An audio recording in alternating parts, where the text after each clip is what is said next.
Hey guys, ఈరోజు చందమామ కథ బ్రహ్మ 5వ తల. మనం ఎప్పుడు బ్రహ్మదేవునికి 4 హెడ్స్ ఉండడమే చూస్తాం కదా, కానీ బ్రహ్మదేవుడికి 5 హెడ్స్ ఉండేవంట. అయితే ఒకరోజు బ్రహ్మకి విష్ణువుకి ఏదో గొడవ జరిగి ఇద్దరు వాదోపవాదనలు చేస్తూ ఉంటారంట. అప్పుడు అక్కడికి ఒక కాంతి స్తంభంలా కనిపిస్తుందంట. అయితే ఆ కాంతి స్తంభంకి ఆది అంతము ఉండదు.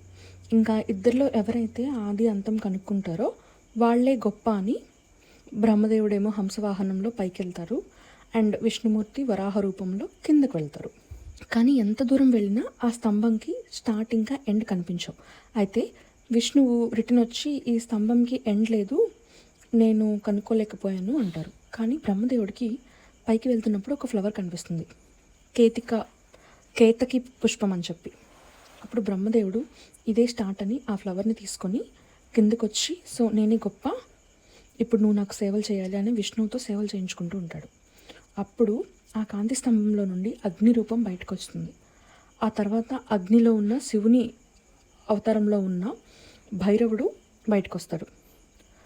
ఇలా అబద్ధం చెప్పి విష్ణువుతో సేవలు చేయించుకుంటున్నందుకు కోపం వచ్చి బ్రహ్మ రాజస గుణాలున్న 5వ తలని భైరవుడు నరికేస్తాడు.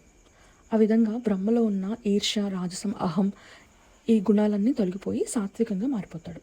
అప్పటి నుండి బ్రహ్మదేవుడికి 4 తలలు ఉంటాయి. ఓకేనా, బాయ్.